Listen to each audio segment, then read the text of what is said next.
الله الحمد لله الأكرم الذي خلق الإنسان وكرم وعلمه من البيان ما لم يعلم فسبحان الذي لا يحصى امتنانه باللسان ولا بالقلم ونشهد أن لا إله إلا الله وحده لا شريك له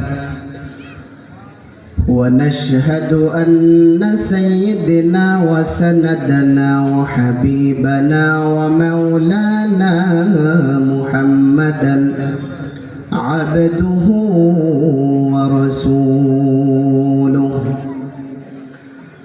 أما بعد فقد قال الله تعالى في كلامه المجيد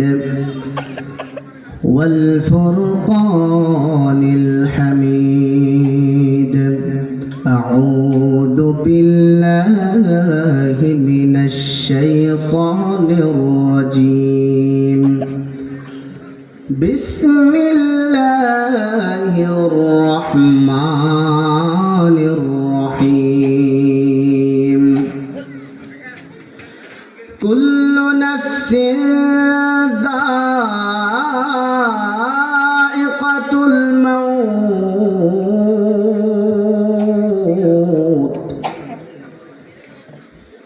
وإنما توفون أجوركم يوم القيامة فمن زحزح عن النار وأدخل الجنة فقد فاز وما الحياة الدنيا إلا متاع الغرور وقال النبي صلى الله عليه وسلم الكيس من دان نفسه وعمل لما بعد الموت أو كما قال النبي عليه الصلاة والسلام محبة رشيد تزري دور الشريف قولي اللهم صل على محمد وعلى آل محمد كما صليت على إبراهيم وعلى آل إبراهيم إنك حميد مجيد اللهم بارك على محمد وعلى آل محمد كما باركت على إبراهيم وعلى آل إبراهيم إنك حميد مجيد नहीं दो जहां में मिसाल मुहम्मद जमाल खुदा है कमाल मुहम्मद बलगल उला बिकमालिही कशफत दुजा बिजमालिही हसनत जमीउ खिसालिही सल्लु अलैहि व आलिहि मुहब्बत जयद तो जिक्र करी ला इलाहा इल्लल्लाह ला इलाहा इल्लल्लाह जोरे ला इलाहा इल्लल्लाह ला इलाहा इल्लल्लाह अल्लाह नामेर जिक्र करबे जारा আল্লাহর কাছে প্রিয় তারা আল্লাহ নামের জিকির করবে যারা আল্লাহর কাছে প্রিয় তারা চেয়ে প্রিয় যারা, জান্নাতে প্রবেশ করবে তারা। লা ইলাহা ইল্লাল্লাহ, লা ইলাহা ইল্লাল্লাহ, লা ইলাহা ইল্লাল্লাহ, মুহাম্মাদুর রাসূলুল্লাহ সাল্লাল্লাহু আলাইহি ওয়াসাল্লাম। আলহামদুলিল্লাহ। কবাখালী বাজার আদর্শ যুব কাফেলা ও এলাকাবাসীর উদ্যোগে আজিমুস শান ওয়াজ মাহফিলের দ্বিতীয় অধিবেশনের শ্রদ্ধেভাজন সম্মানিত সভাপতি, মঞ্চে উপবিষ্ট হযরতে উলামায়ে কেরাম এবং দূর দূরান্ত থেকে আগত সমাগত সম্মানিত মুসলিম তৌহিদি জনতা, পর্দার অন্তরালে অবস্থানরত সম্মানিত মা ও বোনেরা এবং বিশেষ করে অত্র বাজারের সর্বস্তরের ব্যবসায়ী বৃন্দগণ, আপনাদের সকলকে আমার আন্তরিক মোবারকবাদ জানিয়ে আজকের আলোচনা শুরু করছি। যেহেতু সময় খুবই সংক্ষিপ্ত, অল্প সময়ের মধ্যেই আপনাদেরকে একটি বিষয়ের উপর আলোচনা করতে হবে। সেই হিসাবে আমি ভূমিকা ছাড়াই আপনাদের সামনে আমার বিষয়টা তুলে ধরতে চাই। আমি যে বিষয়টা আপনাদের সামনে তুলে ধরতে চাচ্ছি, সেই বিষয়টা কারোরই অজানা নয়। আমাদের সকলেরই এই বিষয়টা সম্পর্কে জ্ঞান আছে, আমরা সকলেই জানি। কিন্তু জানা সত্ত্বেও এই বিষয়টি নিয়ে, যে বিষয়টির বিষয়ে আমি এখন আলোচনা করব, এই বিষয়টির ব্যাপারে আমাদের মাঝে কোনো গুরুত্ব নেই। কি বিষয়? বিষয়টা হলো আল্লাহ তাআলা এই পৃথিবীর জমিনের মধ্যে যত প্রাণীকুল সৃষ্টি করেছেন, যত প্রাণ আল্লাহ তাআলার হুকুমে প্রাণীদের ভিতরে প্রবেশ করেছেন, প্রত্যেকটি প্রাণকে একে একে আল্লাহ তাআলার হুকুমে আবার তলব করে নিয়ে যান। এক এক করে আল্লাহ তাআলা এই দুনিয়ার জমিন থেকে যত প্রাণী আছে সকলকে তুলে নিয়ে যাবেন। তার অর্থ হলো আল্লাহ তাআলা এই দুনিয়ার জমিনের মধ্যে যেমন আমাদেরকে হায়াত দিয়েছেন, তেমন আল্লাহ তাআলা আমাদেরকে মৃত্যুও দিবেন। কথা বোঝা গেছে? এই যে আমাদের সামনে যে একটি ভয়াবহ ঘাঁটি অপেক্ষা করতেছে, এই ঘাঁটিটা সম্পর্কে আমাদের সকলেরই জানা আছে যে একদিন আমার এই পৃথিবী ছেড়ে চলে যেতেই হবে। কিন্তু যেদিন আমাকে এই পৃথিবী থেকে চলে যেতে হবে, এই পৃথিবীর সমস্ত মায়া ত্যাগ করে পৃথিবীর জমিন থেকে চলে যেতে হবে, ওই দিনটার ব্যাপারে আমরা গাফেল। যদি আমরা গাফেল না হতাম, যদি আমরা অলস না হতাম, তাহলে অন্তত পক্ষে অন্যদিন যেদিকে যাবে যাক, কিন্তু আজকে হলেও মাহফিলের ময়দানটা ভরপুর থাকতো। কি বলেন? আল্লাহর হাবিব জনাবে মুহাম্মদুর রাসূলুল্লাহ সাল্লাল্লাহু আলাইহি সাল্লাম বলেন, যে ময়দানের মধ্যে কোরআন এবং হাদিসের আলোচনা হয়, ওই প্যান্ডেলের চতুর্পাশে আল্লাহ পাক রব্বুল আলামিনের রহমতের ফেরেশতাগণ এসে বসে যায় এবং কোরআন ও হাদিসের আলোচনার শেষ পর্যন্ত ওই ফেরেশতাগণ যারা শ্রবণ করতেছে তাদের জন্য, যিনি বয়ান করতেছেন তাদের জন্য মাগফিরাতের দোয়া করতে থাকে। সুবহানাল্লাহ। আজকে আমরা যারা প্যান্ডেলের ভিতরে এসে বসতে পেরেছি, আমরা কি জিতছি না ঠকছি? বলেন কারণ এখনই আমাদের যদি দৃষ্টি যদি এত প্রখর থাকতো, আমাদের দৃষ্টিটা যদি মজবুত থাকতো, ঈমানী দৃষ্টি যদি থাকতো, তাহলে আমরা ফেরেশতাদেরকে দেখতে পাইতাম। আমরা ফেরেশতাদেরকে দেখতে পাইতাম।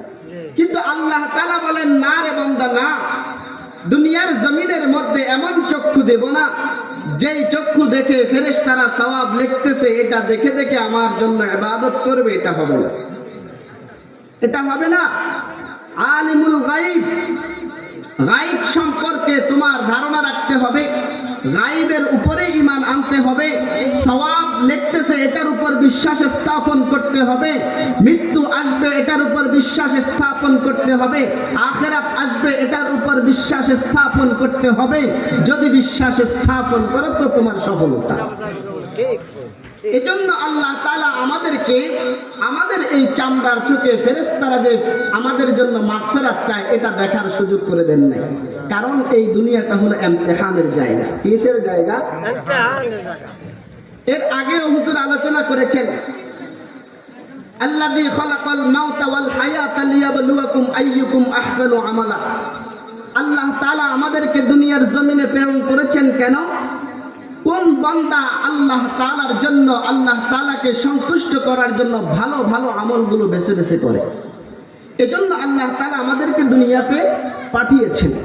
কিন্তু এই দুনিয়ার জমিনের মধ্যে আল্লাহ তাআলা আমাদেরকে যে পাঠিয়েছেন, এই যে হায়াত দিয়েছেন, এই হায়াতের একদিন শেষ হবে কিনা বলেন? হবে।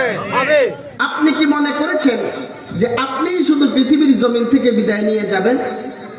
আমরা কি মনে করতেছি যে শুধু আমরা মানব জাতি শুধু পৃথিবীর জমিন থেকে বিদায় নিয়ে যাব? এমনটা না।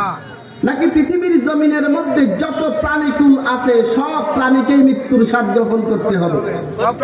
আল্লাহ তাআলা কোরআনে কারীমের সূরা আলে ইমরানের 185 নম্বর আয়াতের মধ্যে এই ঘোষণাটা করেছেন।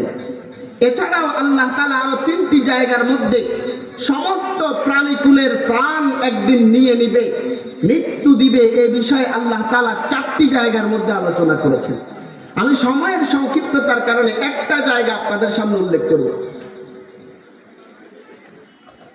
আল্লাহ তাআলা সূরা আলে ইমরানের 185 নম্বর আয়াতের মধ্যে কি বলেন? আউযু বিল্লাহি মিনাশ শাইতানির রাজীম। আল্লাহু আকবার। বিসমিল্লাহির রাহমানির রাহিম।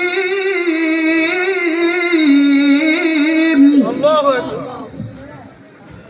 কুল্লু নাফসিন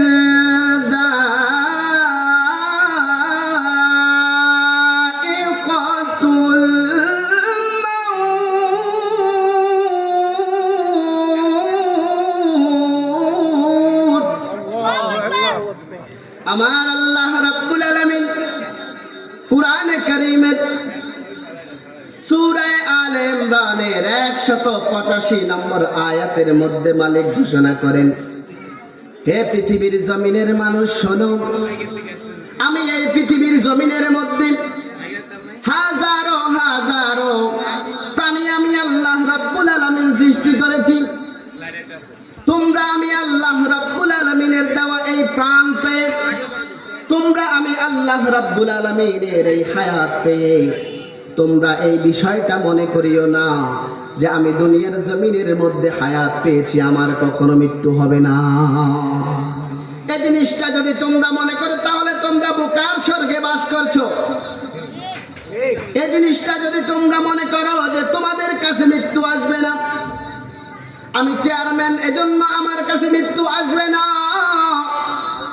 আমি মেম্বার আমার কাছে মৃত্যু আসবে না, আমি এমপি, আমি মন্ত্রী, আমি প্রধানমন্ত্রী এজন্য আমার কাছে মৃত্যু আসবে না।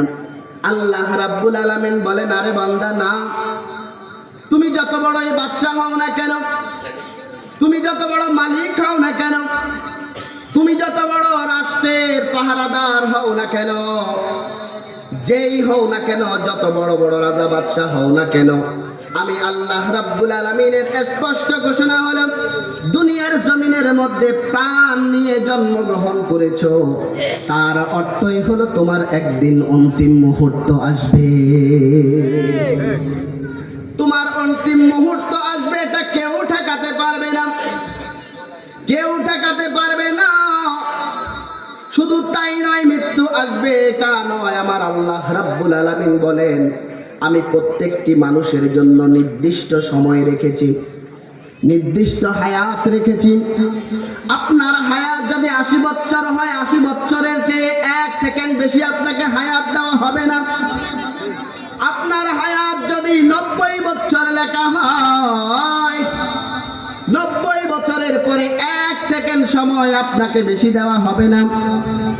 আপনার হায়াত যতটুকু আল্লাহ তাআলা লিপিবদ্ধ করে রেখেছেন, ওই হায়াতের সময় শেষ হওয়ার সাথে সাথে আপনার প্রাণ মাসের ঘন্টা বেজে যাবে।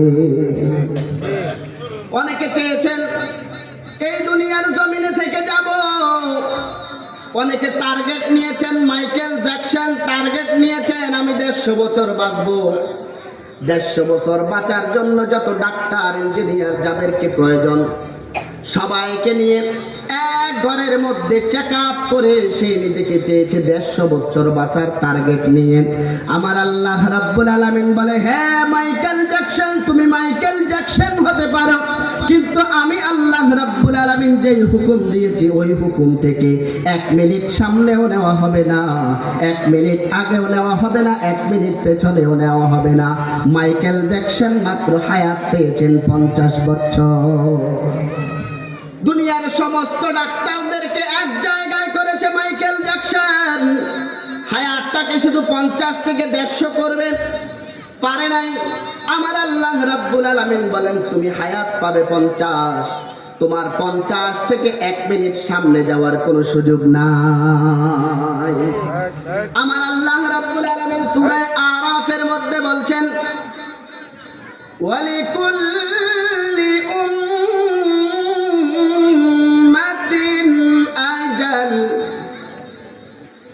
فإذا جاء أجلهم لا يستأخرون ولا يستقدمون। الله أكبر। আমার আল্লাহ রাব্বুল আলামিন ডাক দিয়ে বলে, হে আমার বান্দারা শোন, আমি আল্লাহ রাব্বুল আলামিন তোমার মৃত্যু রেখেছি, যে সময়ে মৃত্যু রেখেছি, নির্দিষ্ট সময় মৃত্যু রেখেছি। নির্দিষ্ট সময় থেকে 1 সেকেন্ডও তোমাকে বেশি হায়াত দেওয়া হবে না। শুধু তাই নয়, 1 সেকেন্ড আগেও তোমার উপর জুলুম করে মৃত্যু দেওয়া হবে না। যখনই মৃত্যুর সময় হবে তখনই আমাদেরকে মৃত্যু দিবে। সুতরাং মুসলমান, আমি আপনাদেরকে অল্প সময়ের মধ্যে এই মেসেজটা দিতে চাই যে এই দুনিয়ার জমিনের মধ্যে আসছি, এই দুনিয়ার জমিন থেকে চলে যেতে হবে। আমরা কোত্থেকে এসেছি? আমরা কোথাকার বাসিন্দা ছিলাম বলেন? আমরা জান্নাতের বাসিন্দা ছিলাম। আল্লাহ রাব্বুল আলামিন দুনিয়ার জমিনের হায়াত দিয়ে পাঠাইছেন। আল্লাহ রাব্বুল আলামিন বলে, যাও দুনিয়ার জমিনের মধ্যে গিয়ে আমি আল্লাহকে ভুলে যাও কিনা দেখি। আল্লাহ রাব্বুল আলামিন আমাদেরকে মুসাফির হিসেবে দুনিয়ার জমিনের মধ্যে পাঠাইছেন। আবার নির্দিষ্ট সময় যখন হয়ে যাবে আবার আমাদেরকে গন্তব্যে ফিরে যেতে হবে। কিন্তু মুসলমান শুনে রাখেন, আমরা সকলে এসেছি, আমাদের গন্তব্য ছিল একটা। কয়টা? একটা। আসলে গন্তব্য ছিল একটা, এক জায়গা, জান্নাত থেকে এসেছি আমরা। কাফের, মুশরিক, বেদিন, বেঈমান সবাই আসার সময় জান্নাত থেকে এসেছে। কিন্তু মুসলমান যখন দুনিয়ার জমিন থেকে বিদায় নিয়ে আবার আমাদের গন্তব্যে ফিরে যাব, বড় আফসোসের সহিত বলতে হয়, জান্নাত থেকে এসেছি, লক্ষ লক্ষ কোটি কোটি মানুষ দুনিয়ার জমিনের মধ্যে আল্লাহ রাব্বুল আলামিনের দেওয়া নিয়ামত ভোগ করে টাকা পয়সা অর্থ কড়ি পাওয়ার পর অহংকারে তারা নিজের ঈমানকে বিক্রি করে দিয়েছে, নিজের আমলকে বিক্রি করে দিয়েছে।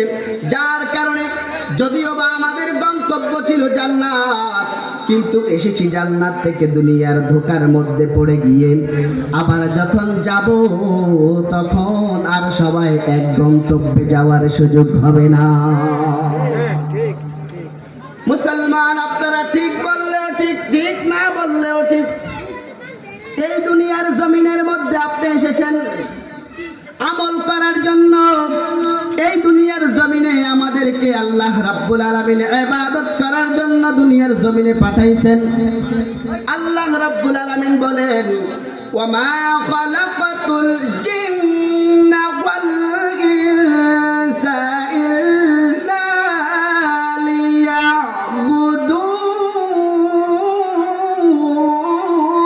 আল্লাহু আকবার।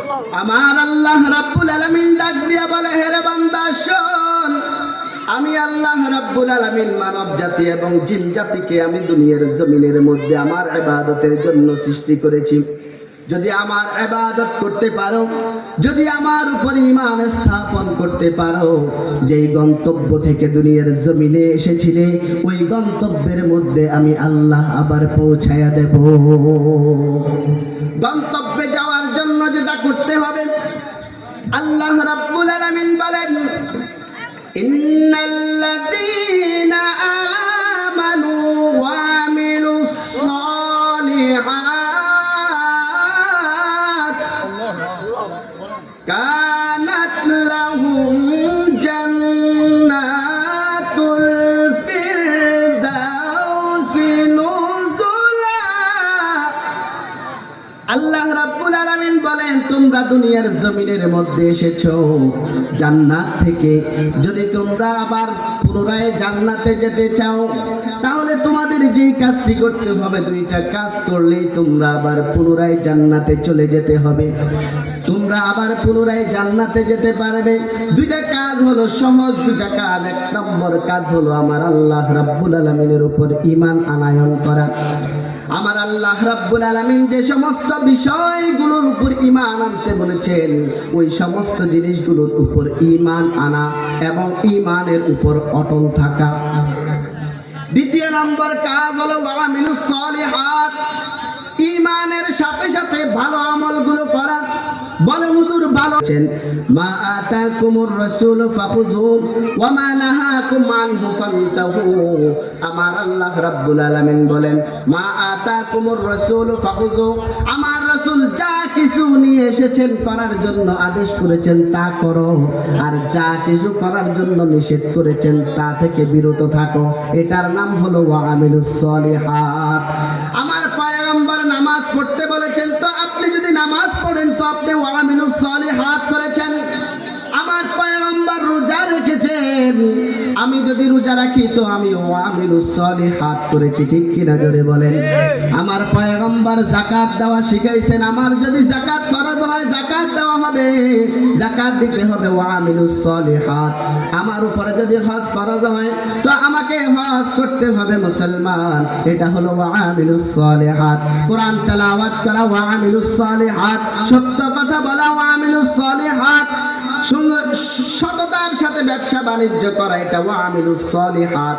মুসলমান যদি আমরা ঈমান আনায়ন করেছি কিন্তু নামাজ পড়ি না, রোজা রাখি না, হজ ফরজ হয়ে আছে হজ করি না, যাকাত ওয়াজিব হয়ে আছে যাকাত দেই না, তো ওয়ামিলুস সালিহাত হলো না।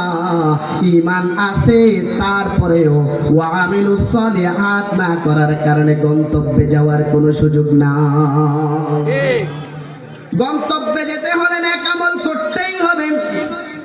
নেক আমল ছেড়ে দিয়ে মুসলমান বেপরদায় চলে আপনি গন্তব্যে যাবেন, এরকম পাগলামি মন মানসিকতা নেওয়ার কোনো সুযোগ নাই। মুসলমান, এই মৃত্যু আমাদের সামনে আসবে কি আসবে না বলেন? আসার পরে আমরা যেই গন্তব্যে যাব তার নাম কি? জান্নাত। জান্নাতে যাওয়ার জন্য কয়টা কাজ করতে হবে? দুইটা কাজ করতে হবে। ঈমানকে মজবুত করে ধরে রাখতে হবে, দুই নম্বর আমলটা মজবুত করতে হবে। ঠিক কিনা? এবার আসেন, মৃত্যু আসবে এটা আমরা সবাই জানি, কিন্তু এটা আমরা কেমন জানি? মানতে চাই না। বলেন, মৃত্যু আসবে সবাই জানি, কারণ আমার দাদা মারা গেছে, আমার দাদা যেহেতু মরে গেছে আমারও থাকার কোনো সুযোগ নাই। আমার পাড়ার চেয়ারম্যান মরে গেছে, আমি সাধারণ ভোটার, থাকার কোনো সুযোগ নাই। জানি কি জানি না, কিন্তু কেমন জানি আমরা এটা মানতে চাই না। বলে হুজুর আপনি কেমনে জানেন আমার মনের খবর, আপনি কেমনে জানেন? আপনি যদি মওত আসবে এটা যদি জানেন তো আপনি তো ফজরের আজান দিলে আপনি তো প্রথম কাতারে নামাজের মুসল্লি হবে। আপনার যদি মওতের ভয় হয়, আপনি যদি মওতকে ভয় করে থাকেন, তাহলে অবশ্যই অবশ্যই আপনাকে প্রত্যেক নেক কাজের মধ্যে আগে দেখা যাবে।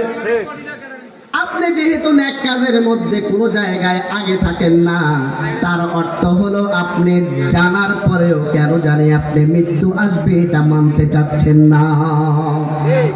আল্লাহ রাব্বুল আলামিন সূরা জুমার 8 নম্বর আয়াতের মধ্যে বলেন, কুল ইন্নাল মাউতাল্লাযী তাফিরুনা মিনহু ফাইন্নাহু মুলাকিকুম। আমার আল্লাহ রাব্বুল আলামিন বলেন, হে পৃথিবীর জমিনের মানুষ শোনো, তোমরা যতই চিন্তা করো যে মৃত্যু মনে হয় আসবে না, এজন্য ঈমানের কোনো পর্যবেক্ষণ করছো না, কোনো ভালোভাবে আমল করছো না। কিন্তু শুনে রাখো মৃত্যু আসবে, তুমি যতই পালায়ন করো না কেন। আল্লাহ রাব্বুল আলামিন বলেন, মওত হে নবী আপনি বলে দেন আপনার উম্মতদেরকে যে মওত এটা এমন একটা জিনিস, এই মওত থেকে আপনি যতই পালায়ন করেন না কেন, এই মওত আপনাকে আপনার স্থানে গিয়ে খুঁজে বের করে ফেলবে। যেখানে আপনি যান না কেন মওত আপনাকে ধরবে। আপনি মওতকে খুঁজতে হবে না, মওত আপনাকে খুঁজে নেবে। মুসলমান সুলাইমান আলাইহিস সালাতু ওয়াস সালামের জামানার মধ্যে একজন ব্যক্তি সুলাইমান আলাইহিস সালাতু ওয়াস সালামের মজলিসে বসা, সুলাইমান আলাইহিস সালাতু ওয়াস সালামের মজলিসে বসা, হযরতে সুলাইমান আলাইহিস সালাতু ওয়াস সালামের মজলিসে যখন বসা, এমন অবস্থার মধ্যে একজন মানুষ হঠাৎ করে ভয়ঙ্কর চেহারা দিয়ে একজন মানুষকে ভয় দেখালো। যেই ব্যক্তিকে ভয় দেখালো সে সুলাইমান আলাইহিস সালাতু ওয়াস সালামের দরবারে গিয়ে প্রস্তাব করলেন, ওগো নবীজি আমাকে এই ব্যক্তিটি ভয় দেখায়, কিন্তু এই ব্যক্তিটাকে আমি কখনো দেখি নাই, কেন ভয় দেখায় আমি জানি না। ও সুলাইমান আপনার কথা তো বাতাসে ধরে, বাতাসে আপনার কথা শুনে আমাকে একটু হুকুম, বাতাসকে একটু হুকুম দেন, আমাকে নিয়ে গিয়ে আপনার আফ্রিকার জঙ্গলের মধ্যে ফেলে দিয়ে আসবে। সুলাইমান আলাইহিস সালাতু ওয়াস সালাম তাই করলেন, বাতাসকে হুকুম দিলেন, ও বাতাস আল্লাহর এই বান্দাকে আফ্রিকার জঙ্গলে ফেলে দিয়ে আসো। এই বান্দাকে আফ্রিকার জঙ্গলে ফেলে দেওয়ার সাথে সাথে মুসলমান যেই ব্যক্তিটা সুলাইমান আলাইহিস সালাতু ওয়াস সালামের মজলিসের মধ্যে এই ব্যক্তিকে ভয় দেখাইছে, ওই ব্যক্তিটা মুসলমান আফ্রিকার জঙ্গলে হাজির। আফ্রিকার জঙ্গলে ভয় দেখানো শুরু করেছে। এই ব্যক্তি ডাক দিয়ে বলে, ও ভাই তুমি কে? তোমাকে আমি কখনো দেখি নাই, তোমার পরিচয় কি বলো? তুমি কেন আমাকে বারবার ভয়ঙ্কর আকৃতিতে আমাকে ভয় দেখাও? কেন, কি হয়েছে, আমি কি দোষ করেছি? মুসলমান এবার এই ভয় দেখানোওয়ালা ব্যক্তি বলে, তুমি জানো না আমি কে? আমি হলাম হযরতে আজরাইল, তোমার মৃত্যু হবে আফ্রিকার জঙ্গলের মধ্যে। এই কারণে তোমাকে সুলাইমানের মজলিস থেকে ভয় দেখাইয়া আমি তোমাকে আফ্রিকার জঙ্গলে নিয়ে এসেছি। মওত আসবে কি আসবে না বলেন? মওতু কাসিন কুল্লু নাফসিন শারিবু কবর বাইতিন কুল্লু নাসিন দাখিলু। मौत को समझा है जाहिल इख्तितामे जिंदगी, दर हकीकत है यही सुबह दवामे जिंदगी। আমরা মনে করি মৃত্যু শেষ, তো সব কিছু শেষ, মৃত্যু হয়ে গেছে মানে আমি দুনিয়া থেকে চলে গেছি বেজাল মুক্ত। কিন্তু যদি ঈমান আর আমল নেক আমল নিয়ে যেতে না পারেন, বেজাল শেষ না বেজাল শুরু। কবি বলেন, यहाँ हम सब मुसाफिर हैं, वही आखिर ठिकाना, कोई आगे रवाना है, कोई पीछे रवाना। চলে গেছে, আমিও চলে যাব, আমার ছেলে সন্তানও চলে যাবে, আমার নাতি পুতিও সবাই চলে যাবে, সিরিয়াল বাই সিরিয়াল চলে যাবে, একের পর এক চলে যাবে। कैसे कैसे ताजदारो, कैसे कैसे ताजदारो, बादशाह चल बसे, वो खजीना बाला खाना शान शौकत क्या हुई। দুনিয়ার জমিনে কত বড় বড় বাদশাহগণ ছিল, সবাই চলে গেছে, সবার বালা খানাগুলো সবগুলো ধ্বংসস্তূপে পরিণত হয়ে রয়েছে। সুতরাং আমরা কি বুঝলাম? আমরা বুঝলাম হলো আমরা পৃথিবীর জমিন থেকে চলে যাব। যতটুকু নির্দিষ্ট সময় নিয়ে এসেছি, নির্দিষ্ট সময় শেষ তো আমাদের চলে যেতে হবে। আসছে এই মাসটা হলো খুবই গুরুত্বপূর্ণ মাস, সামনে আসতেছে আমাদের রমজান মাস।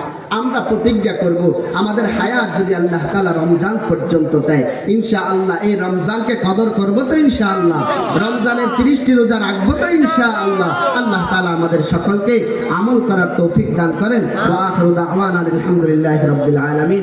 আসসালামু আলাইকুম ওয়া রাহমাতুল্লাহ।